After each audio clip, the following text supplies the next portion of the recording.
Selamat pagi untuk kita semua. Saya atas nama Martinus Masih Radur akan membawakan materi fisika tentang gerak vertikal ke bawah. Yaitu pertama, pengertian. Gerakan vertikal ke bawah adalah gerakan benda yang bergerak secara vertikal atau tegak lurus yang ke arah bawah. Gerakan ini dipengaruhi oleh gaya gravitasi yang bekerja pada benda. Gaya gravitasi ini menyebabkan benda yang bergerak ke bawah mengalami percepatan. Konsep dasar gerakan vertikal ke bawah. Berikut beberapa konsep dasar yang terkait dengan gerakan vertikal ke bawah. 1. Kecepatan awal. Kecepatan awal atau V0 adalah kecepatan benda saat mulai bergerak. Kecepatan awal ini dapat diatur dengan mengatur gaya yang bekerja pada benda. Nomor 2, percepatan. Percepatan atau G adalah percepatan gravitasi yang bekerja pada benda. Percepatan gravitasi ini adalah sekitar 9,8 meter per sekon kuadrat di permukaan bumi. 3. Waktu. Waktu atau T adalah waktu yang diperlukan benda untuk mencapai kecepatan tertentu atau mencapai jarak tertentu. Yang keempat, ketinggian. Ketinggian atau H adalah jarak vertikal antara benda dan permukaan bumi. Berikut rumus gerakan vertikal ke bawah. 1. Kecepatan. V sama dengan V0 ditambah GT. Rumus ini digunakan untuk menghitung kecepatan benda pada waktu tertentu. Yang kedua, ketinggian. H sama dengan H0 ditambah V0T tambah 1/2 GT kuadrat. Rumus ini digunakan untuk menghitung ketinggian benda pada waktu tertentu. Yang ketiga, waktu mencapai kecepatan tertentu, yaitu T sama dengan V kurang V0 per J. Rumus ini digunakan untuk menghitung waktu yang diperlukan benda untuk mencapai kecepatan tertentu. Analisis gerakan vertikal ke bawah. Berikut beberapa analisis yang terkait dengan gerakan vertikal ke bawah. Pertama, 1. Kecepatan maksimum. Kecepatan maksimum benda terjadi saat benda mencapai permukaan tanah.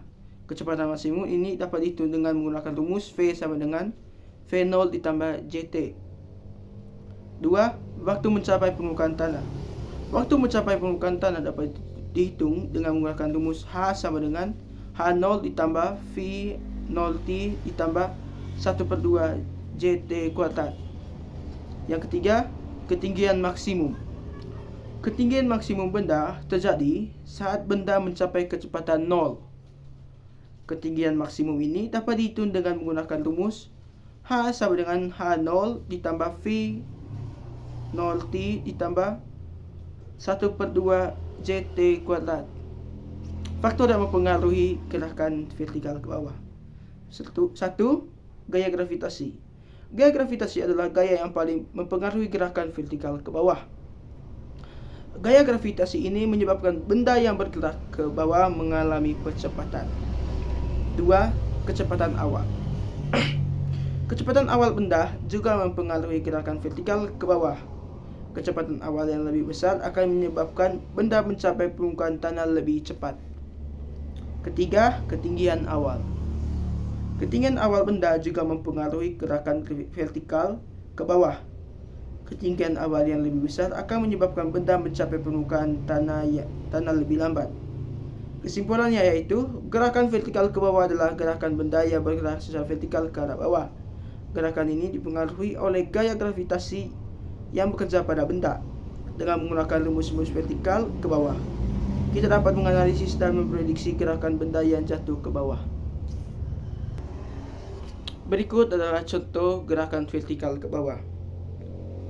Sebuah benda jatuh dari ketinggian 20 meter. Berapa waktu yang diperlukan benda untuk mencapai permukaan tanah? G sama dengan 9,8 meter per sekon kuadrat. Jawabannya yaitu, diketahui H sama dengan 20 meter, G sama dengan 9,8 meter per sekon kuadrat. Rumus H sama dengan 1/2 JT kuadrat. 20 sama dengan 1/2 9,8 T kuadrat. T kuadrat sama dengan 20 per 1 per 2, 9,8, sekira 4,08 sekon. T sekira 4 kuadrat T sekira akar dari 4,08 sekira 2,0,2 S. Jadi waktu yang diperlukan benda untuk mencapai permukaan tanda adalah sekitar 2,02 detik. Baik, itu saja dari saya. Terima kasih.